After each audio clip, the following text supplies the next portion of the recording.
This is Soham Purkat. I am from ISI Kolkata. My all India rank in ISI admission test was 20.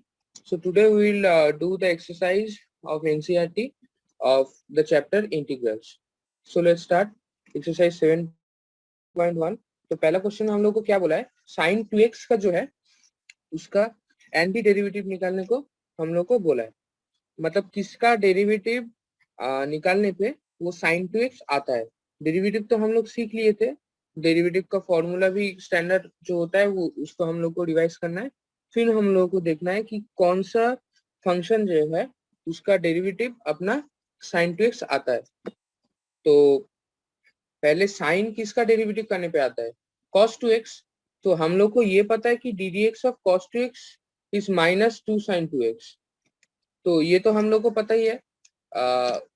तो यहाँ पे एक वाला -2 वाला जो फैक्टर है वो एक्स्ट्रा आ रहा है, ये -2 वाला फैक्टर एक्स्ट्रा आ रहा है। इस -2 वाले फैक्टर को हटाने के लिए -12 हम लोग मल्टीप्लाई कर देंगे।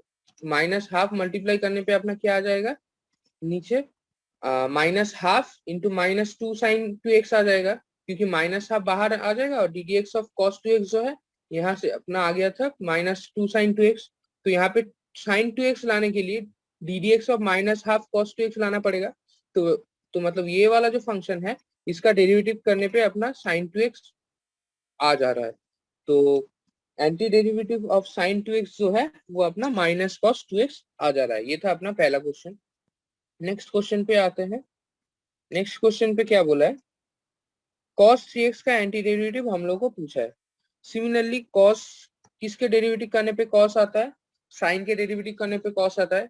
और sin के डेरिवेटिव करने पे तो पहले sin 3x लाते हैं, क्योंकि cos 3x लाना है, ये वाला 3x लाना है तो sin 3x करेंगे। ये पहला वाला कांस्टेंट बाद में देख लेंगे, ये 3 वाला। तो पहले हम लोग sin 3x का डेरिवेटिव करके अपना cos 3x आ गया, 3 cos 3x आ जाएगा। तो ये वाला 3 फैक्टर पहले जब -2 था इसलिए -12 से कर रहे थे, तो 3 वाले को वैनिश करने के लिए हम लोग 1/3 से मल्टीप्लाई करेंगे। तो cos 3x जो है वो कब आएगा, जब 1/3 of ddx of sin 3x है, ये 1/3 को अंदर ले जा सकता है। तो ddx ऑफ 1/3 sin 3x ये अपना वैल्यू आ जाएगा। मतलब 1/3 sin 3x ये जो फंक्शन है इसका डेरिवेटिव करने पे cos 3x आ जाएगा। अभी मतलब इसका एंटी डेरिवेटिव फाइनली आ जाएगा 1/3 of sin 3x। Now next question, e⁻2x का एंटी डेरिवेटिव क्या होगा। तो हम लोग को ये तो पता ही है कि e⁻2x का डेरिवेटिव करने पे 2e⁻2x आता है। ये वाला 2x जो है वो अपने को सेम रखना है, e⁻ के अंदर ऊपर जो है ये वाला 2x अपने को सेम रखना है। क्योंकि मतलब e⁻x का डेरिवेटिव करने पे तो e⁻2x नहीं आ जाएगा, e⁻2x करने पे ही e⁻2x आता है। तो फिर पहले वाला कांस्टेंट मैनेज करने के लिए हम लोग कोई कांस्टेंट से p मल्टीप्लाई कर देंगे। तो पहले हम लोग क्या करेंगे, e⁻2x को जो है हम लोग पहले डिफरेंशिएट करके 2e⁻2x आ रहा है, तो half of ddx of e⁻2x ये अपना आ गया। और यहाँ पे e⁻2x तो फिर फाइनली किसका डेरिवेटिव करने पे आ रहा है, हाफ ऑफ e⁻2x। तो हम लोग को पहले क्या करना है, एक्चुअली एंटी डेरिवेटिव हम लोग को क्यों सिखाया जाता है कि मतलब एक्सरसाइज में दिया है क्यों है, हम लोग को इंटीग्रल का इंट्यूशन लेने के लिए। इंटीग्रल यानी कि एंटी डेरिवेटिव, मतलब जो डेरिवेटिव हम लोग को मतलब मिल रहा है, डेरिवेटिव करने पे मिल रहा है, तो हम लोग को पहले तो पता था किसका डेरिवेटिव करना है, अभी हम लोग को पता है कि मतलब किसी का डेरिवेटिव करने पे क्या निकलता है। तो क्या मतलब ddx of something equal to ये वाला चीज हम लोग को पता है। अभी हमको ये वाला चीज फाइंड करना है, हम लोग को पहले ये पता था और ये वाला फाइंड करना था, अभी हम लोग को ये पता है ये वाला चीज फाइंड करना है। तो इसीलिए हम लोग इंटीग्रल यूज करते हैं और यही होता है अपना एंटी डेरिवेटिव। इसीलिए हम लोग मतलब ये सारे एंटी डेरिवेटिव का चीज करते हैं ताकि हम लोग को इंटीग्रल का इंट्यूशन जो है वो आ जाए। वैसे ही हम लोग को पहले केस में जैसे एंटी डेरिवेटिव हम लोग इस केस में जो कांस्टेंट मल्टीप्लाई हो जा रहा है या फिर e⁻2x cos 2x, इस केस में हम लोग आसानी से कर सकते हैं। लेकिन बाकी आगे जब हम जाएंगे तो इंटीग्रल के मदद से हम लोग को एंटी डेरिवेटिव निकालना पड़ेगा। तो वही हम लोग देखेंगे आगे कैसे क्या होता है। सो नाउ ये भी देख लेते हैं, ax plus B whole square ये वाला जो चीज है इसका एंटी डेरिवेटिव क्या होगा। पहले तो अपने को क्या पता है, ax plus B whole square है, x तो अपना वेरिएबल है तो फिर ax प्लस बी जो है इसका क्यूब करने पे इसका स्क्वायर आ जाएगा। आगे कुछ भी कांस्टेंट है इससे हम लोग को मतलब उसको हम मैनेज कर सकते हैं कांस्टेंट मल्टीप्लाई करने पे। हम लोग का इसका पावर पहले ठीक करना है, या फिर अंदर वाला चीज तो पहले ही से ही ठीक था, क्योंकि क्यूब करने पे अंदर वाला चीज चेंज नहीं होगा। जैसे कॉस के केस में हम लोग क्या देखे थे, यहाँ पे हम लोग क्या देखे थे कि मतलब E to the power 2x या फिर कॉस साइन, इस केस में हम लोग का साइन 3x कॉस 3x ये वाला चीज कांस्टेंट था। लेकिन यहाँ पे हम लोग का क्या हो जाएगा, यहाँ पे हम लोगों का ये X plus B whole square में अंदर वाला चीज तो ठीक ही रहेगा, लेकिन पावर जो है वो लाने के लिए एक पावर बढ़ा दिया है, मतलब बढ़ा रहे हैं, क्योंकि डेरिवेटिव में एक पावर हमेशा घट जाता है। तो इसीलिए d D x of x plus B whole cube कर रहे हैं, इसीलिए यहाँ से 3a into x plus B whole square आ जा रहा है। So finally x plus b किसका डेरिवेटिव करने पे आ रहा है, that is d D x of 1/3 of x plus B whole cube. ये वाला होल क्यूब लाया है स्क्वायर लाने के लिए, ये स्क्वायर लाने के लिए, और 1/3 1/3 लाए हैं इसको वैनिश करने के लिए। तो ये चीज आप अच्छे से समझ लीजिएगा, क्योंकि ये बहुत ही इंपॉर्टेंट है एंटी डेरिवेटिव निकालने के लिए। पहले तो हम लोग को मतलब क्या क्या कर रहे हैं वो अपने को क्लियर रहना चाहिए। ये वाला चीज क्यों कर रहे हैं अपने को पूरा क्लियर रहना चाहिए, ये क्यूब क्यों लाया है, ये 3a क्यों लाया है, ये अपने को पूरा क्लियर रहना चाहिए। तो इसका एंटी डेरिवेटिव क्या आ गया, 1/3 of x plus B whole cube. Now comes question number 5। Question number 5 में क्या बोला है कि sine 2x minus 4 E to the power 3x, इसका एंटी डेरिवेटिव क्या कैसे निकालना है। पहले तो एक चीज देखो, ये साइन 2x वाला चीज हमने किया है और 4 ई टू द पावर 3x जैसा ही हमने एक बार किया था, तो डेरिवेटिव करने पर दोनों अलग अलग आ रहा है। मान लो d D x of x plus y या फिर जेड प्लस डब्ल्यू, ये तो दोनों अलग अलग हो जाता है, मतलब D D x of Z plus D D x of W ये हो जाता है। लेकिन अपने को क्या करना है अभी, ये मतलब प्लस वाला जो साइन है उसको हम लोग को दिमाग में रखना है कि हम लोग तोड़ सकते हैं, क्योंकि हम लोग फाइनली जब डेरिवेटिव करेंगे, एंटी डेरिवेटिव निकालने का मतलब क्या है, जिसका डेरिवेटिव निकालने पे वो चीज आएगा। तो हम लोग साइन 2x का एंटी डेरिवेटिव ये हुआ, plus -4 E to the power 3x का एंटी डेरिवेटिव ये हुआ, तो डी डी एक्स जब करेंगे तो प्लस करके तो यही आ जाएगा। मतलब इन दोनों का एंटी डेरिवेटिव करके अगर सम कर देंगे तो भी हम लोग का आंसर आ जाएगा। तो अभी देख लेते हैं। साइन 2x का एंटी डेरिवेटिव हम लोग को पता ही था, वो था क्या अपना, दैट इज -12 cos 2x। और ये 4 ई टू दी पावर 3x के लिए हम लोग देखेंगे, जैसे ई टू दी पावर 3x है तो D D x of E to the power 3x से ई टू दी पावर 3x आता है, और वहां पे कांस्टेंट मल्टीप्लाई करना पड़ता था 1/3।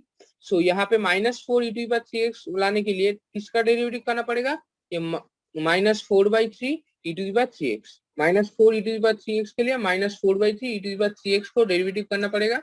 सो फाइनली ये दोनों चीज को मतलब अलग अलग करके फिर एंटी डेरिवेटिव करके फिर ऐड कर रहे हैं। सो फाइनली ये वाला चीज आ जा रहा है। तो साइन 2x का आ गया ये, और -4 ई टू पावर 3x का आ गया ये। सो दोनों मिला के वो हमारा फाइनली आंसर आ जाएगा, क्योंकि डेरिवेटिव पे तो हम लोग सम ही करते थे, तो उस सम के लिए हम लोग ऐसे ही अप्रोच करेंगे, क्योंकि मतलब सम डेरिवेटिव और एंटी डेरिवेटिव दोनों के लिए ही सेम टाइप का बिहेव करता है, क्योंकि सम जब डेरिवेटिव करते थे तो अलग अलग हो जाता था, इसीलिए एंटी डेरिवेटिव भी जब करेंगे तो सम अलग अलग हो जाएगा। So now comes next question, question number 6। Question number 6 में आप लोगों को क्या बोला है, that is 4 E to the power 3x plus 1 dx, इसका इंटीग्रल क्या होगा। इंटीग्रल का तो हम लोग फॉर्मूला किए थे, जैसे इंटीग्रल का कुछ स्टैंडर्ड्स फॉर्मूला जो मतलब थ्योरी में है, उसमें से ये हो जाएगा, क्योंकि हम लोग को पता है integration of 4 E to the power 3x जो कांस्टेंट आता है वो पहले निकल जाता है। ये दोनों इंटीग्रल तो पहले प्लस के फॉर्म में है इसलिए अलग अलग हो जा रहा है, ये प्लस के फॉर्म में है इसलिए ये अलग हो गया, ये अलग हो गया। अब क्या हुआ, 4 जो कांस्टेंट है वो बाहर निकल गया। अब क्या हुआ, 4 ई टू द पावर 3x/3 आ गया, प्लस x प्लस c आ गया, क्योंकि ये वाला 1 dx का तो x आ गया, और इसका ई टू द पावर 3x/3 आ गया। ये इंटीग्रल का फॉर्मूला है, वहां से ये चीज आ जाएगा। ये स्टैंडर्ड इंटीग्रेशन का फॉर्मूला है, इंटीग्रेशन का यहाँ पे यूज हो रहा है e⁻ax का इंटीग्रेशन जो है dx, इसका क्या आ जा रहा है, that is e⁻ax by a plus c, ये है इंटीग्रल कांस्टेंट। और इंटीग्रल ऑफ x⁻n dx, जहाँ पे n नॉट इक्वल टू -1 है, वो क्या आ जाएगा, x⁻n+1 by n+1 plus c. ये सी इंटीग्रल कांस्टेंट है। यहाँ पे n जो है, यहाँ पे 1 है, मतलब n क्या है, 0 है, तो यहाँ पे 0 पुट करेंगे तो x/1 आ जाएगा, मतलब ये x आ जाएगा, और दोनों c1 c2 मिला के ये फाइनली ये c आ जाएगा। तो ये अपना इंटीग्रल आ गया। हम लोग को फॉर्मूला अच्छे से फिट करना आना चाहिए। पहले हम लोग को फॉर्मूला अच्छे से रिवाइज करना है, फिर फॉर्मूला कैसे बैठ रहा है, कैसे यूज कर रहे हैं हम उसको हम लोग को अच्छे से देखना है। Now comes next question, that is question number 7, x square into 1-1/x² dx, इसका इंटीग्रल कैसे करें। तो पहले हम लोग क्या करेंगे, एक्स स्क्वायर का जो मल्टीप्लाई है उसको अंदर घुसा देंगे, इसको अंदर मल्टीप्लाई कर देंगे। अंदर मल्टीप्लाई करके क्या आ जाएगा, इंटीग्रल ऑफ x² - 1, ये प्लस के फॉर्म में है, प्लस के फॉर्म में है, मतलब हम लोग अलग करके लिख सकते हैं। अलग करके लिखने पे क्या आ जाएगा, x³ - x प्लस 3, ये अपना वैल्यू फाइनल आ गया। तो ये वाला इंटीग्रल भी हम लोग फॉर्मूला से कर सकते हैं, x³ - x प्लस c। हम लोग यहाँ पे भी क्या क्या फॉर्मूला यूज हुआ एक बार और देख लेते हैं। यहाँ पे फॉर्मूला यूज हुआ x⁻n, इसका इंटीग्रल जो है that is x⁻n+1 by n+1 plus c, ये वाला इंटीग्रल यूज हुआ। और वो जो स्टैंडर्ड फॉर्मूला है कि e⁻x+y dz equal to x dz plus y dz, ये तो स्टैंडर्ड्स है, ये तो बहुत ही बेसिक है, इसकी हम बात नहीं करेंगे। हम लोग ये वाले जो फॉर्मूला है इसको बार बार हम दिखाएंगे, क्योंकि ये वाले फॉर्मूला मेमोराइज करना है, ये तो बहुत ही स्टैंडर्ड है, ये भी हम लोग चैप्टर के पहले कर लेते हैं। तो इंटीग्रल के जो फॉर्मूलाज है वो एक ही साथ में हम लोग को एनसीईआरटी में भी दिया हुआ है, तो वो भी आप रेफर कर सकते हैं। एंड इफ पॉसिबल मैं इस लेक्चर के अटैचमेंट के साथ भी वो वाला फॉर्मूला शीट जो है वो भी आप लोगों को दे दूंगा रेफर करने के लिए। Now comes next question, question number 8, x² plus bx plus c dx, इसका जो है इंटीग्रल करने पे क्या आएगा। तो पहले तो ये प्लस वाला चीज है, ये प्लस वाला चीज हम लोग को तोड़ के लिखना पड़ेगा, तोड़ सकते हैं। तो तोड़ेंगे तो यहाँ पे भी ये वाला a b c तीनों कांस्टेंट है तो निकल जाएगा। तो same formula, again same formula से हम लोग का x² का क्या आ जाएगा, x² का क्या आ जाएगा, दैट इज x3 पर यहाँ पे 2 है तो x3 पर 2+1 बाई 2+1, दैट इज क्या आ गया, प्लस c। ये c तो हम बार बार नहीं भी लिख सकते, ये आपको समझ जाना है। तो इसका क्या आ जाएगा, दैट इज x³/3, तो यही यहाँ पे पुट किया है। x का क्या हो जाएगा, x मतलब x⁻1 इक्वल टू x3 पर इंटीग्रल dx, इसका इंटीग्रल है, that is x⁻1+1 by 1+1 plus c, ये वाला क्या आ जाएगा, that is x²/2 plus c। x3 पर वही सेम फॉर्मूला यूज कर रहे हैं, x3 पर n+1 by n+1, n equal to 1 put करने पे ये आ जा रहा है, और n इक्वल टू 2 पुट करने पे क्या आ जा रहा है, ये आ जा रहा है। सो ये अपने को ध्यान से याद रखना है।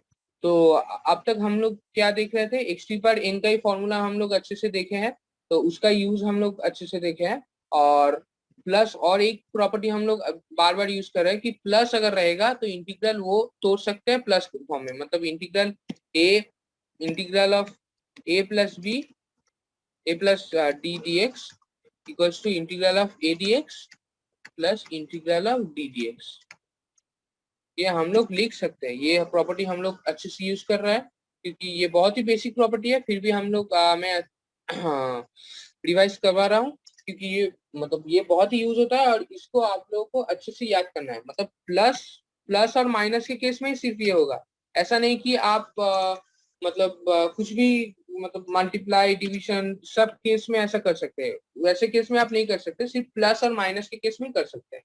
जैसे प्लस और माइनस के केस में डेरिवेटिव हम लोग तोड़ सकते थे, इसीलिए इंटीग्रल में भी हम लोग तोड़ सकते हैं। और बाकी फॉर्मूलाज जो है वो तो हम लोग एक ही चीज बार बार यूज कर रहे हैं, X to the power N का। नाउ नेक्स्ट क्वेश्चन में क्या है, integral of 2x² plus E to the power X. तो इसमें क्या होगा, 2x² में 2x³/3, ये वाला चीज आ गया तोड़ के। पहले वाले का तो हम लोग को पता है, अब तक ऐसे टाइप का ही कर रहे थे, वो वाला चीज तो आ गया। अब नेक्स्ट का क्या आएगा, e to the power x का। E to the power x का कैसा टाइप का आ जाएगा कि e to the power x में हम लोग को पता है कि e to the power x का इंटीग्रल जो होता है वो होता है e to the power x plus सी।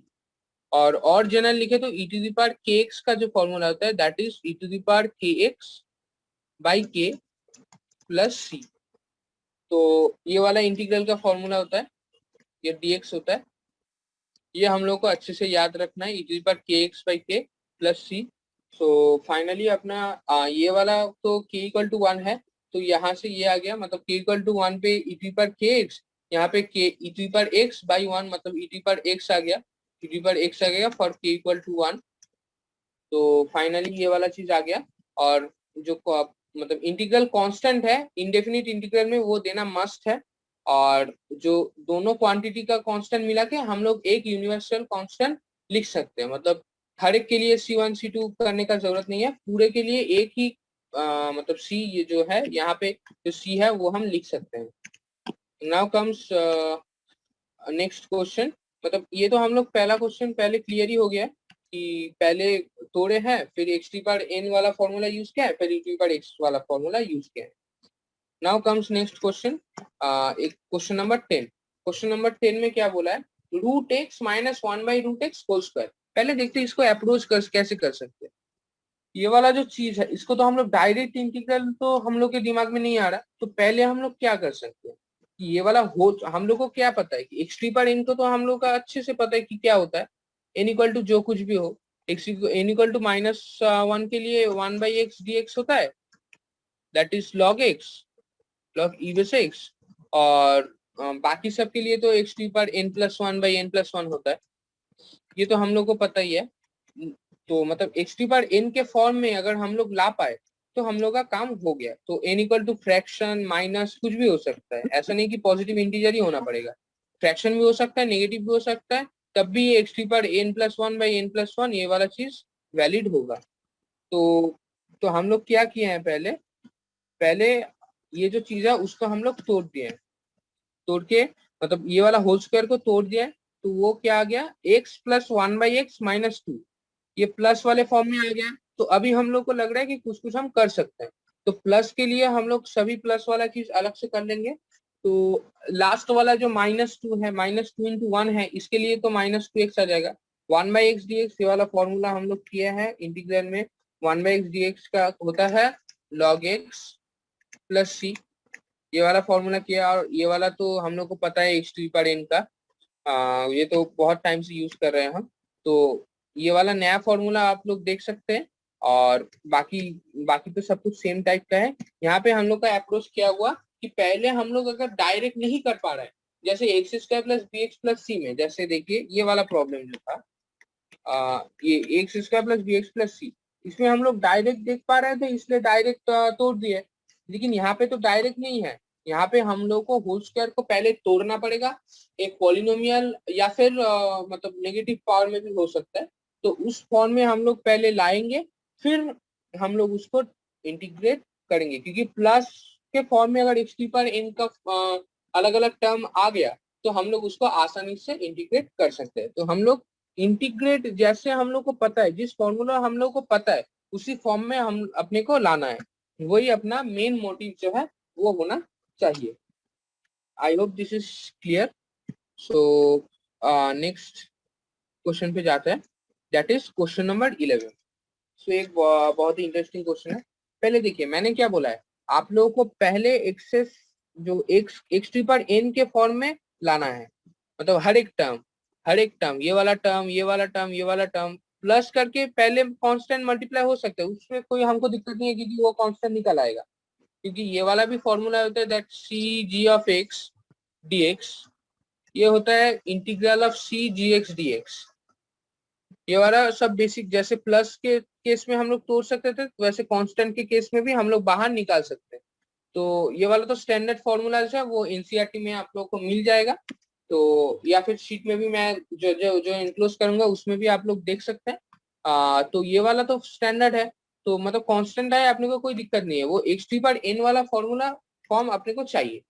तो यहाँ पे क्या है, एक्स टी पर एन के डायरेक्ट पे तो नहीं है, तो हम क्या करेंगे, ये बाई को हर एक में तोड़ के एक्स स्क्वायर से डिवाइड कर देंगे, तो क्या आ जाएगा, x plus 5 plus 4 x to पर -2, 4 एक्स टी पर -2 आ रहा है, तो अपने कोई दिक्कत नहीं है, माइनस पे आए कोई दिक्कत नहीं है, एक्स टी पर एन फॉर्म में आना चाहिए, मतलब एक्स के पावर में सम कांस्टेंट, ये अपने को आना चाहिए।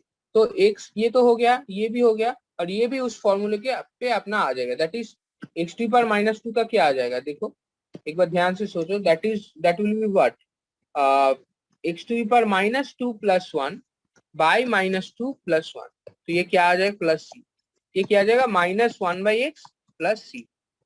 देखो यहाँ पे भी वही चीज है, ये माइनस माइनस प्लस हो जाएगा, सो 4/x प्लस सी अपना फाइनल आंसर आ जाएगा।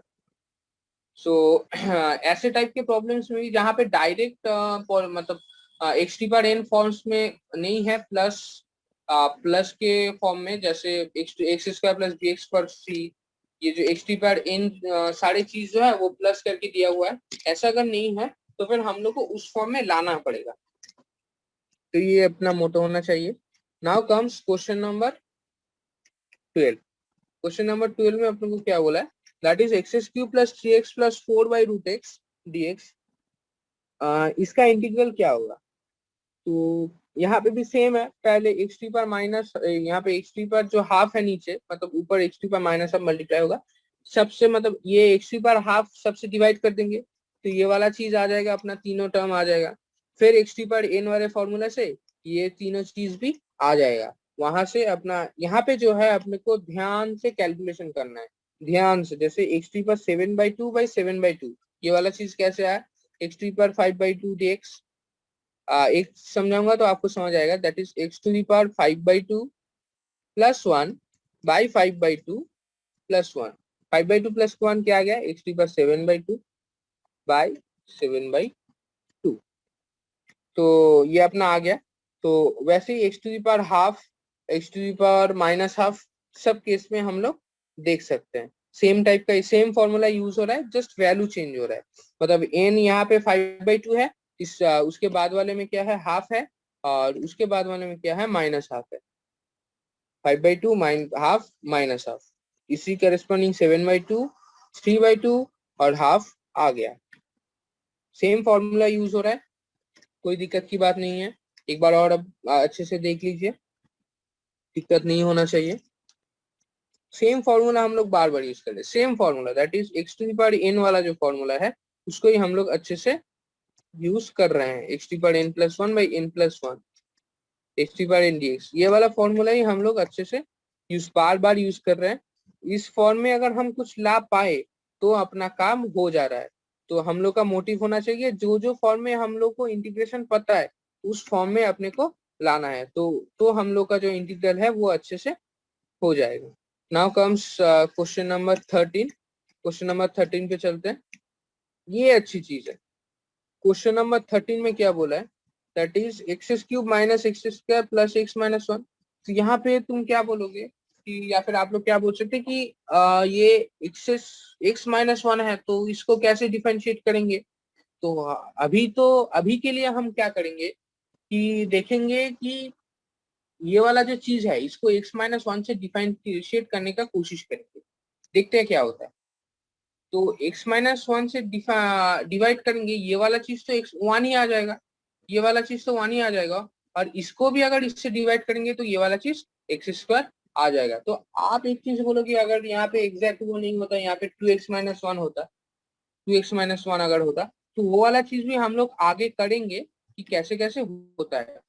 और एक चीज आप लोग भी समझ मतलब एक चीज आप लोग दिमाग में बिठा लो कि हम लोग जिस तरीके से इंटीग्रल करते हैं, नेसेसरी नहीं है कि हर वक्त वो इंटीग्रल सॉल्वेबल हो, मतलब डिफरेंशिएशन हम किसी भी फंक्शन का कर सकते हैं, किसी भी फंक्शन का कर सकते हैं। जैसे एक चीज आप लोग बाद में हायर स्टडीज में होता है, e⁻x², इसका जो है इंटीग्रल क्या होता है, e to power x square dx। इसका इंटीग्रल जो है हम लोग डायरेक्टली फाउंड नहीं कर सकते, इसके लिए हम लोग दूसरे तरीके से इसका इंटीग्रल निकालते हैं।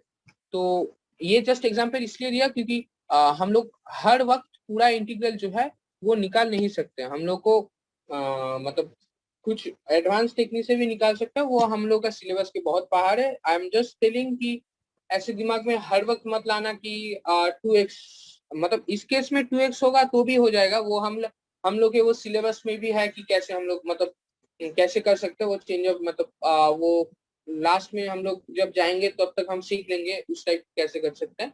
लेकिन तब भी हम लोग का मतलब ये चीज समझ लेना कि इंटीग्रल हर एक चीज का नहीं होता है, हर एक चीज का एग्जिस्ट नहीं करता है।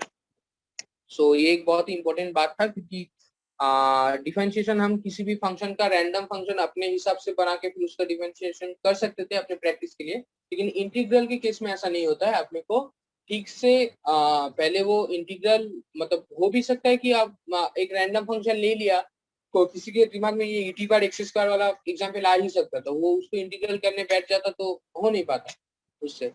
तो ये ऐसे टाइप का मतलब रैंडम फंक्शन को हम लोग इंटीग्रल अगर करने बैठ जाए तो हो सकता है कि कभी कभी इंटीग्रेट ना हो, तो ये चीज आप लोग दिमाग में रखिएगा। तो मतलब जैसे जैसे सिलेबस में है आप वैसे वैसे करते जाइएगा आप, और फॉर्मूला जैसे जैसे मैं बोल रहा हूँ वैसे वैसे करते जाइएगा, आप लोगों को अच्छे से समझ में आ जाएगा कैसे डिफरेंशिएट इंटीग्रेट, मतलब इंटीग्रेट जो है अलग अलग फॉर्म में कैसे जो है वो हम कर सकते हैं। ये इंटीग्रेट वाला चैप्टर एक और चीज बहुत ही मतलब this is regarded as one of the toughest chapter. ऐसे टफनेस के हिसाब से ठीक है, लेकिन आप लोग अगर प्रैक्टिस करोगे और जो जो चीज पैटर्न जो मैं बार बार देख के आपको मतलब दिखा रहा हूँ, जैसे एक्स टू पावर एन वाला चीज हम लोग क्या देखे कि पहले हम लोग को X to power N form में लाना है कुछ भी करके। अभी तक हम लोग ये सीखे हैं कि एक्स टू पावर एन में एन फॉर्म में कुछ भी करके लाने का कोशिश करना है, हो सकता है कि ना आ जाए, ये हो ही सकता है कि ना आ जाए, जैसे ई टी पावर एक्स के फॉर्म में आप मतलब या फिर कॉस साइन के फॉर्म में अगर है तो आप कैसे लाओगे, ठीक है ना। तो मतलब डायरेक्ट फाइनाइट में तो वो तो आप मतलब अगर जैसे root X minus one by root X whole square वाले केस में हम लोग को क्या देखे थे कि उसमें हम लोग ला पा सकते हैं, इसलिए हम लोग का पहला कोशिश जो है, पहले हम लोग क्या सीखे कि एक्स टू पावर एन वाले फॉर्म में हम लोग को लाने का मैक्सिमम कोशिश करना है। नीचे अगर कुछ है तो उसके मतलब डिविजिबल हो रहा है कि देखना है, जैसे इस केस में डिविजिबल हो रहा है और मतलब देख रहे हो उससे यहाँ से आंसर आ रहा है। तो X to power N form में हम लोग को लाना है, अगर प्लस है तो तोड़ देना है, वैसा टाइप का जो है अपने को करना है। सो आप लोग ये वाला चीज अच्छे से एक बार देख लीजिए। Now comes question number 14।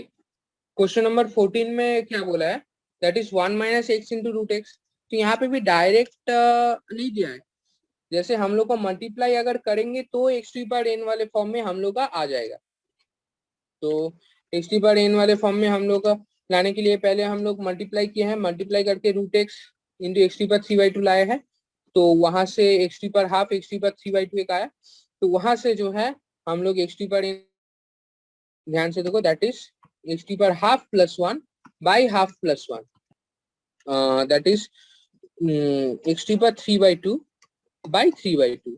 वैसे करके एक्स टू पर 5/2 बाई 5/2 भी आ जाएगा नेक्स्ट वाले टर्म के लिए। सो सेम सेम कॉन्सेप्ट है, एक्स टू पर एन में अपने को लाना है, प्लस अगर है तो उसको तोड़ना है, कांस्टेंट है तो निकालना है, और फिर एक्स टू पर एन वाला जो फॉर्मूला है उसको हम लोग को बिठाना है।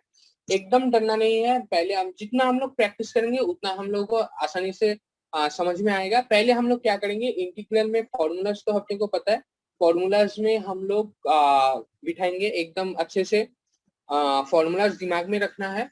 तो कैसे कर रहे हैं, पहले तो हम अपने को अगर प्लस के फॉर्म में दिया है एकदम X square X cube X to 3/2 ऐसे फॉर्म में दिया है तो अच्छा है, नहीं तो अपने को उस फॉर्म में लाना है either by dividing either by multiplying, और मतलब होल स्क्वायर होल क्यूब है, अगर ए प्लस बी होल क्यूब ए मतलब एक्स प्लस बी वाई ऐसा अगर कुछ है तो उसको पूरा तोड़ना है, तोड़ के अपने को उस फॉर्म में लाना है, उसके बाद अपने को करना है। ये चीज हम लोग अच्छे से समझिए। एक्स टी पावर एन मतलब टाइप का अगर हुआ तो कैसे करेंगे, मतलब प्लस करके अलग अलग करेंगे, फिर कांस्टेंट से, वो तो अपने को पता है। सो now comes question number 15, again same type का, अपने जो हमने जो बोला था यहाँ पे मल्टीप्लाई करके एक्स टी पर एन वाले फॉर्म्स में आ जाएगा। देखिए एक कॉन्सेप्ट आप यूज कर रहे हैं, एक कॉन्सेप्ट आप समझ रहे हैं, और बाकी सारा चीज आप लोगों को आसानी से हो जा रहा है। तो यहाँ से अगर अंदर मल्टीप्लाई करेंगे तो एक्स टी पर 5/2, एक्स टी पर 3/2, एक्स टी पर 4, बस आ गया अपना ये वाला फॉर्म अपने को चाहिए होता है। इसके बाद तो सेम होता है, सेम हो रहा है, सभी क्वेश्चन में सेम हो जा रहा है। तो ये मतलब वाला जो फॉर्म है इसमें अपने को लाना था, हमने ला लिया। फिर हम लोग जो है प्रोसीड कर सकते हैं, जैसे पिछले क्वेश्चन में हम लोग किए थे, यहाँ पे मल्टीप्लाई करके हुआ था। मतलब किसी क्वेश्चन में हम लोग डिवाइड किए हैं, किसी में होल स्क्वायर को मतलब तोड़े हैं फिर आया है। तो वैसे अपने को देखना है कि क्या क्या नेसेसरी है। जैसे नेक्स्ट क्वेश्चन में जो है, नेक्स्ट क्वेश्चन में थोड़ा सा अलग है। नेक्स्ट क्वेश्चन में जैसे हम लोग कहते आ रहे हैं वैसा टाइप का नहीं है। नेक्स्ट क्वेश्चन में अपना जो है that is 2x minus 3 cos x plus e⁻x। तो पहले तो ये प्लस के फॉर्म में है, ये अपने को पता चल गया कि ये वाला जो चीज है वो प्लस के फॉर्म में। ठीक है, प्लस के फॉर्म में है, कोई दिक्कत की बात नहीं है। तो हम लोग प्लस के फॉर्म में है इसलिए अलग अलग करके लिख सकते हैं, जैसे यहाँ पे अलग अलग करके लिखे हैं। अभी क्या होगा, अभी यहाँ पे दूसरा एक फॉर्म, दूसरा दो फॉर्मूला यूज होगा एक्स टी पर एन के अलावा। ये पहला वाला एक्स टी पर एन से ही आ रहा है, देखो। सेकेंड जो है दैट इज कॉस एक्स, इसका क्या आता है that is sine x plus integration of sine x का क्या होता है एक बारी में देख लेते हैं, that is minus cos x plus सी। तो माइनस एक बार ही अगर आप भूल जाओ ना तो देख लेना, इसको डिफरेंशिएट करने पे क्या आता है cos x, वो तो अपने को पता ही है। और cos x को डिफरेंशिएट करने पे माइनस साइन x आता है, माइनस माइनस प्लस होके ये भी साइन x आता है। तो ये आप क्रॉस चेक कर सकते हैं अगर आपको थोड़ा सा माइनस प्लस पे कंफ्यूजन हो तो, क्योंकि कॉस में साइन होगा, साइन में कॉस होगा, ये तो सबको पता है। फिर प्लस माइनस साइन के लिए आप ऐसे वेरीफाई कर सकते हो डिफरेंशिएट करके दूसरा वाला चीज। मैं रिकमेंड करूंगा कि ये वाला चीज एग्जाम के हॉल में अगर आप हर एक चीज में अगर करने जाएंगे तो बहुत टाइम जाएगा। तो आप लोगों को फॉर्मूला रटा होना चाहिए, लेकिन पहले पहले जब कंफ्यूजन हो रहा है तो आप इस टेक्निक को यूज कर सकते हैं, या फिर एकदम ही भूल गए, एक दो चीज एकदम ही भूल गए, तो ऐसे टाइप से आप क्रॉस चेक कर सकते हैं। Now comes integral of e to the power x dx। e to the power x dx का क्या आ जाएगा that is e to the power x, e to the power x plus c। ये तो मैंने बोला ही था, इसका जो मेन फॉर्मूला था that is e to the power of kx dx equal to e to the power of kx by k plus c। ये वाला चीज जो है वो अपना आ गया, e to the power kx equal to e to the power kx by k plus c। So ये जो फॉर्मूलाज है वो हम लोग यूज कर रहे हैं। फॉर्मूला से एक बार अच्छे से आप देख सकते हैं, ये वाला फॉर्मूला एक बार और अच्छे से मैं लिख देता हूँ, e to the power kx dx equal to e to the power kx by k plus c. ये अच्छे से आप देख लीजिए, ये फॉर्मूला यूज हो रहा है और इसमें ये वाला फॉर्मूला यूज हो रहा है। ये वाला फॉर्मूला जस्ट आपकी इंफॉर्मेशन के लिए मैंने एक बार और लिख दिया है। हालांकि मैं पूरा फॉर्मूला शीट दे दूंगा, मतलब मैं पूरा फॉर्मूला शीट ही इसके साथ दे दूंगा, फिर भी मैं यहाँ पे लिख दिया हूँ ताकि आप लोग थोड़ा से कंफर्टेबल हो जाए इस चीज से। मतलब हर एक चीज का फॉर्मूला है, आपको फॉर्मूला रटना है, पहले तो अच्छे से रटना है, उसके बाद अपना दिमाग चलाना है कि कैसे उस फॉर्मूले को हम यूज कर सकते हैं। पहले अपने किसी भी चैप्टर में हम लोग को फॉर्मूलाज के साथ पूरा क्लियर रहना है कि क्या क्या फॉर्मूलाज है, क्यों फॉर्मूलाज है वो हम लोग को, जैसे यहाँ पे डेरिवेटिव करके आता है ये अपने को पता है, लेकिन ये लॉजिक तो हम हर एक वक्त नहीं कर सकते, तो कुछ चीजें अपने को स्पीड के लिए है रटना पड़ेगा। तो ये फॉर्मूला हम लोग रटेंगे, मतलब इंटीग्रल्स के जो है वो फॉर्मूला हम लोग रटेंगे। फिर हम लोग क्या एप्लीकेशन जो है वो देखेंगे, क्या पैटर्न है, मतलब कब कब हम यूज कर रहे हैं, जैसे एक्स टी पर एन हम कब कब यूज कर रहे थे वो हम लोग देखे थे। यहाँ पे भी एक्स टी पर एन का पहले एक यूज हुआ है, फिर बीच में एक और चीज का यूज हुआ है दैट इज cos x का, और फिर एक और चीज का यूज हुआ है that is e to power x का। वो तो ये एक स्टैंडर्ड क्वेश्चन है, यहाँ ये आप देख सकते हैं। मतलब यहाँ पे आप तीनों फॉर्मूलाज यूज किया है, प्लस करके तोड़े हैं, कांस्टेंट को बाहर निकाले हैं, और तीनों के जो स्टैंडर्ड फॉर्मूलाज है वो आप लोग यूज किया है। उसके बाद ही आप लोग का मेन आंसर जो है वो आया है। तो ये वाला क्वेश्चन अच्छा क्वेश्चन है, आप अच्छे से रेफर कर सकते हैं ऐसा टाइप का क्वेश्चन। तो हालांकि एक्स पर एन वाला जो चीज है आप लोग समझ गए होंगे, उस टाइप का ही है। प्लस और कांस्टेंट वाला चीज तो बेसिक है, तो वो भी आप लोग को समझ में आ गया होगा। नहीं तो आप फॉर्मूलाज देख लेना और पिछले वाले क्वेश्चन सॉल्यूशंस एक बार और रेफर कर लेना। अगर एक बारी में समझ में नहीं आ रहा है तो 2-3 बार देख लेना, सोल्यूशन अच्छे से समझ में आ जाएगा, कोई दिक्कत की बात नहीं है। आप अच्छे से देख लो, कोई दिक्कत नहीं होना चाहिए। और फॉर्मूला शीट रेफर कीजिए, आपको अच्छे से मतलब समझ में आ ही जाएगा। Now comes question number 17। Question number 17 में क्या बोला है, that is 2x square minus 3 sin x plus 5 root X. तो एकदम पहले जाते हैं। हम लोग सबसे ज्यादा यूज टू किस में हो सकते हैं, मतलब सबसे ज्यादा हम लोग यूज किसके मतलब किसको कर चुके हैं, एक्स की पावर एन को। तो पहले उसको ढूंढते हैं, उसको क्या हम यूज कर सकते हैं, जरूर कर सकते हैं। ये प्लस वाला है तो तोड़ेंगे, लास्ट वाले में भी यूज कर सकते हैं, फास्ट वाले में भी यूज करते हैं। सेकेंड वाले में जो है उसमें भी हम वो जो फॉर्मूला यूज होगा वो भी हमको पता है। तो हम लोग को पता है क्या क्या यूज करना है। अभी हम लोग को सावधानी से ये जो है चीजें अच्छे से यूज करना है, सावधानी से चीजें यूज करना है। नीचे आ जाएंगे जब हम, तो यहाँ पे आ जाएगा 2 into integral of x square d x minus 3 integral of sine x D x और plus 5 integral of h to power half d x. तो ये वाला चीज आ गया। तो फाइनली अपना क्या आ जाएगा, पहले वाला और एकदम लास्ट वाला जो चीज है वो तो हम लोग मतलब एक्स टी पर एन वाला जो फॉर्मूला है उससे हम लोग कर सकते हैं। और बीच वाला जो फॉर्मूला है वो साइन एक्स से हम लोग कर सकते हैं, साइन एक्स का इंटीग्रल करके that is minus cos x, वो वाला चीज हम कर सकते हैं। तो ये भी आप देख सकते हो, अच्छे से समझ लो। तो जो फॉर्मूलाज यूज हुआ है वो एक्स टी पर एन का है और साइन एक्स का है। पहला और लास्ट वाला तो सेम टाइप का है और बीच वाला भी पिछले क्वेश्चन जैसा ही है। हम लोग अलग अलग करके तोड़ के फिर अच्छे से उसको डील कर रहे हैं अभी तक। तो ये आप अच्छे से एक बार और देख लीजिए, ये वाला चीज है, ये आ गया, ये आ गया, ये आ गया। इसके लिए हम लोग एक्स टी पर एन वाला फॉर्मूला यूज किए हैं। उसका क्या आता था, एक्स टी पर n plus one by n plus one plus c. और साइन एक्स का क्या आता था, मैंने बोला था साइन एक्स डी एक्स का आता था माइनस कॉस एक्स प्लस सी, क्या आता था। तो सेम ही है, सेम ही है। सी तो यहाँ पे एक ही बात दिया है विच इज ऑब्वियस, तो यहाँ पे माइनस कॉस एक्स लिख दिया है और 5x की बात 3/2/3/2 है। तो सेम तरीके से हम लोग इसको कर सकते हैं। आप अच्छे से ये वाला सोल्यूशन मतलब देख लीजिए। ये भी पिछले वाले क्वेश्चन का जैसा ही है, लेकिन यहाँ पे 2 बार एक्स टी पर इन यूज हो रहा है, वहाँ पे तीनों के तीनों चीजों में ही अलग अलग फॉर्मूला यूज हो रहा था। सेम टाइप का ही है ये वाला और पिछला वाला क्वेश्चन, आप अच्छे से देख लीजिए, आपको और ज्यादा क्लैरिटी मिल जाएगा हम लोग कैसे इस टाइप के क्वेश्चन को अप्रोच करते हैं। नाउ क्या करेंगे हम लोग क्वेश्चन नंबर 18 में आते हैं। क्वेश्चन नंबर 18 में क्या बोला है, that is sec x into sec x plus tan x dx। तो इसको हम लोग कैसे डील कर सकते हैं।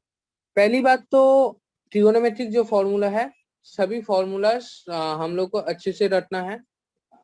ट्रिगोनोमेट्री में sec स्क्वायर x का एक और formula, sine x cos x का तो फॉर्मूला जो है हमने दिया था ट्रिगोनोमेट्री में, साइन x cos x का। अभी एक और फॉर्मूला है that is sec square x dx। यहाँ पे थोड़ा सा मतलब कॉम्प्लेक्स दिख रहा है, लेकिन मैं बोल दूंगा तो आप लोग अच्छे से समझ जाएंगे। तो वो क्या आ जाता है, that is tan x plus c और integral of sec x tan x dx। वो क्या आता है, that is sec x plus, ये वाला चीज यहाँ यूज हो रहा है, ये वाला चीज यहाँ यूज हो रहा है। पहले हम लोग मल्टीप्लाई कर रहे हैं तो ये वाला चीज आ रहा है, तो ये दोनों चीज का फॉर्मूला हम लोग को पता है, तो वहां से ये चीज हम लोग पुट कर रहे हैं। तो इसका फॉर्मूला जो है ये हम लोग देख सकते हैं, इसका फॉर्मूला कैसे है आप एक और वेरीफाई कर लीजिए। tan x का डेरिवेटिव क्या होता है, sec स्क्वायर x, और sec x का डेरिवेटिव क्या होता है, sec x tan x। तो ऐसे ही ये वाला चीज यहाँ पे आ जाएगा। तो आप लोग अच्छे से देख लीजिए, sec x को पहले मल्टीप्लाई करने पे क्या आ जा रहा है, sec square x plus tan x sec x, और फिर अपना क्या फाइनल आंसर आ गया, that is tan x plus sec x plus c। ये sec स्क्वायर x का tan x आ गया, sec x tan x का sec x आ गया। ये फॉर्मूलाज आपको अच्छे से याद करना है, ट्रिगोनोमेट्री के जो फॉर्मूला है या फिर एक्स पावर एन या फिर एलजेब्रिक जो फॉर्मूलाज है वो सभी आप लोग को अच्छे से याद करना है। मैं जो है वो पीडीएफ तो इनक्लोज कर ही दूंगा, लेकिन आप लोगों को खुद से वो वाला चीज फॉर्मूला जो है वो अच्छे से देखना है। एक बारी में अगर रट्टा नहीं मारा जा रहा है तो ठीक है, आप लोग थोड़ा थोड़ा यूज देख के यूज करिए, लेकिन मतलब फाइनली याद करते करते चलिए। ऐसा नहीं कि मतलब सिर्फ देख ही रहे हैं, देख के सॉल्व करते जा रहे हैं। आपको थोड़ा थोड़ा एफर्ट मार के वो सारी चीजें जो है वो याद करना है, ठीक से याद करना है। Now comes question number 19। ये अच्छा क्वेश्चन है, that is sec square X by cosec square X DX. ये वाला जो अपना ट्रिगोनोमेट्रिक फॉर्मूला है। तो हम लोग क्या करेंगे, पहले तो हम लोग को समझ में आ रहा था कि कैसा टाइप का, मतलब ये वाला तो डायरेक्ट कोई फॉर्मूला है नहीं, डायरेक्ट फॉर्मूला है नहीं।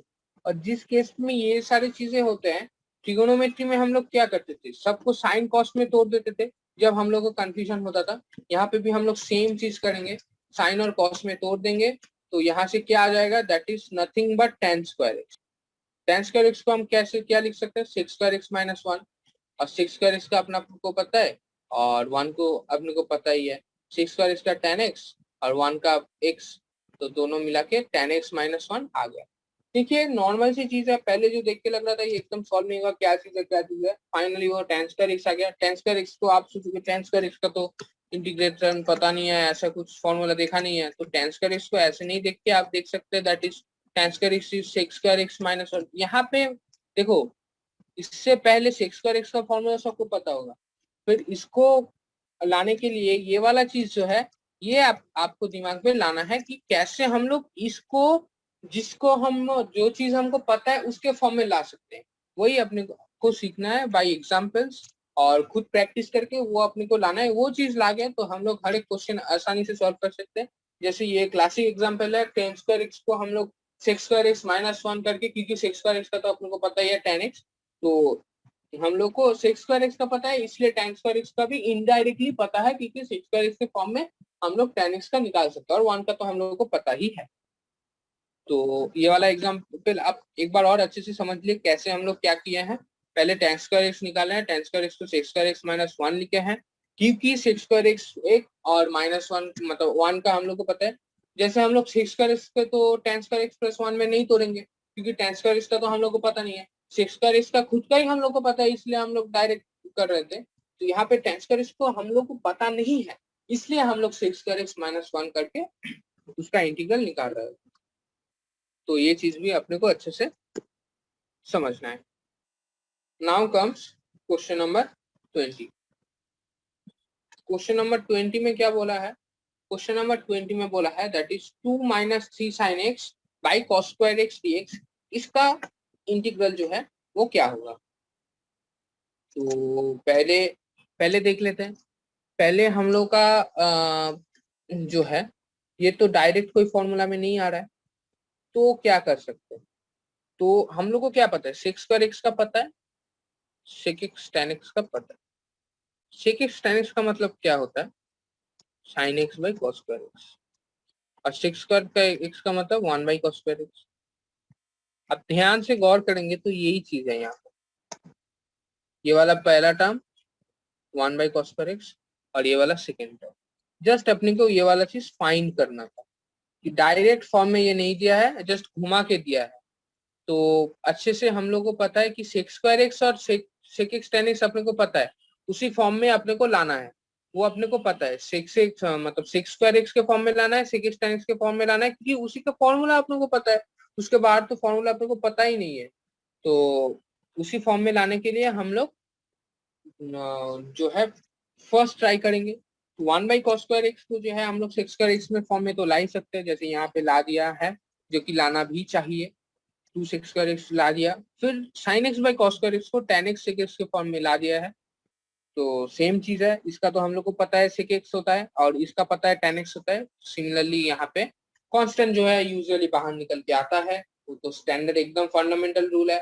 प्लस जैसा, प्लस में जैसे तोड़ सकते हैं, कांस्टेंट में निकाल सकते हैं, वैसा टाइप का। तो ये फाइनली अपना आंसर आ गया two tan X plus three sec X. ये भी आप अच्छे से समझ लीजिए। मतलब ये वाला भी बहुत ही अच्छा एग्जाम्पल है, आप अच्छे से समझ लीजिए। ये थोड़ा सा ट्रिकी था, आपको एकदम सामने नहीं दिखाई देगा, आपको थोड़ा सा फाइंड करना है कि इसमें होता क्या है, एक्चुअल में होता क्या है, मतलब कैसे हम लोग निकाल सकते हैं, जैसे हमको जिस फॉर्म में पता है उस फॉर्म में हम कैसे निकाल सकते हैं, वो अपने को अच्छे से ढूंढना है। थोड़ा सा हिट एंड ट्रायल मेथड से, थोड़ा सा जो पैटर्न हम लोग को पता है उससे अपने को उस तरीके से अच्छे से फाइंड करके निकालना है कि कैसे कैसे ये चीजें होते हैं। ये तो हम लोग क्वेश्चन देख लिए हैं।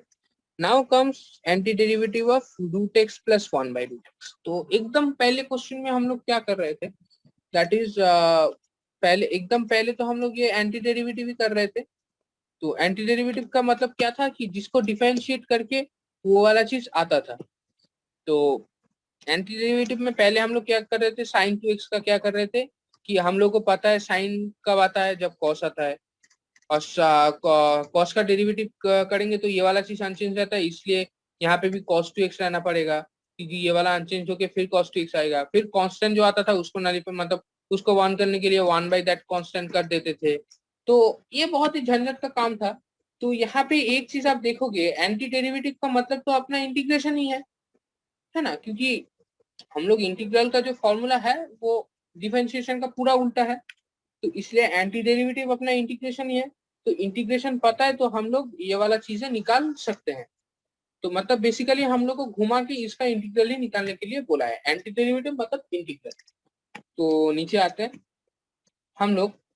इंटीग्रल निकालने के लिए पहले क्या करेंगे, that is root X plus one by root X D X जो है उसको तोड़ेंगे। वो अपना क्या आ जाएगा, दैट इज पहला वाला term x to power half और दूसरा वाला टर्म एक्स टी पर माइनस हाफ आ गया। एक्स टी पर हाफ के लिए जो है वो x to power half plus one, that is x to power three by three by two. और दूसरे वाले टर्म के लिए x to power half by half, ये तो अपना पहले से ही कर रहे हैं। एक्स टी पर एन वाला जो फॉर्मूला है उसी से हम लोग ये कर रहे हैं, उसी से ये हो रहा है। सो हेंस ये वाला जो करेक्ट आंसर जो है वो देख लेते हैं क्या है, that is two by three x to power three by two plus two x to power half plus c. यहाँ पे घबराहट नहीं है, मतलब घबराना नहीं है, अच्छे से देखना है कौन सा ऑप्शन है। पहला ऑप्शन नहीं है, दूसरे ऑप्शन में पहला टू थर्ड ये मिल गया, लेकिन सेकेंड वाला गलत है। सी वाला जो है वो करेक्ट है, तो अपना आंसर सी हो जाएगा। तो नाउ कम्स क्वेश्चन नंबर 22, और जो अपना एकदम लास्ट क्वेश्चन है। लास्ट क्वेश्चन में क्या बोला है, ddx of fx equal to 4x cube minus 3 by 4x square और f of 2 equal to 0, then f of x क्या है। ये बहुत ही अच्छा क्वेश्चन है, बहुत ही अच्छा क्वेश्चन है, एक बार और अच्छे से समझ लेते हैं। ddx of f of x equal to 4x cube minus 3 by x by 4 मतलब क्या है, किसका डिफरेंशिएट करके, मैंने पहले ही बोला था कि हमें अब ये वाला चीज पता है, ठीक है ना। अब हम लोग को एफ एक्स निकालना है, तो यहाँ पे क्या है, एंटी डेरिवेटिव निकालना पड़ेगा। और एंटी डेरिवेटिव का क्या मतलब है, एंटी डेरिवेटिव मतलब तो वो इंटीग्रल ही हुआ ना। तो हम लोग क्या करेंगे, इसका इंटीग्रल करेंगे। इंटीग्रल करके क्या आ रहा है, एफ एक्स इक्वल टू इसका इंटीग्रल करेंगे, तो वहां से ये तो एक्स टी बार एन वाला फॉर्म है, उससे तो हम लोग आसानी से कर सकते हैं। तो वहां से क्या आ जाएगा, f x equal to four x to power four by four minus three x to power minus three by minus three plus c. यहाँ से आ गया x to power four plus one by x cube plus c. लेकिन यहाँ पे एक catch है, यहाँ पे कैच है, ये वाला सी का जो वैल्यू है ये तो अननोन है। इसके लिए हम लोग क्या करेंगे, ये दूसरा वाला कंडीशन यूज करेंगे, F of two equals to zero, F of two equals to zero. इसके लिए हम लोग क्या करेंगे, तो X equal to two put करेंगे तो F x equal to zero देगा। तो फिर जीरो इक्वल टू क्या आ गया, 16 plus one by eight plus सी। तो सी इक्वल टू क्या आ गया, माइनस 129 बाई एट। तो एफ एक्स इक्वल टू क्या आ गया, finally x to power four plus one by x cube minus 129 by eight. तो वो वाला कौन सा आंसर के साथ मैच कर रहा है, that is one two minus 129 by eight, which is option number A. तो ये अपना फाइनली आंसर आ गया। तो हम लोग क्या सीखे, एंटी डेरिवेटिव मतलब इंटीग्रेशन है, एंटी डेरिवेटिव मतलब हम लोग को इंटीग्रेट करना है। और एक्स टी पर एन वाला जो अगर फॉर्मूला हम लोग पहले कोशिश कर रहे थे लाने के लिए, फिर हम लोग क्या किए, ट्रिगोनोमेट्रिक जो फॉर्मूला हम लोग को पता है उसी फॉर्म में लाने के लिए हम लोग कोशिश कर रहे हैं। तो यही हमारा टेक अवे हुआ कि जो हम लोग को पता है उसी फॉर्म में हम लाएंगे और कांस्टेंट के लिए गिवन कंडीशन यूज करेंगे, जैसे लास्ट क्वेश्चन में हुआ। तो आज हम लोग यही सीखे। So let's end there.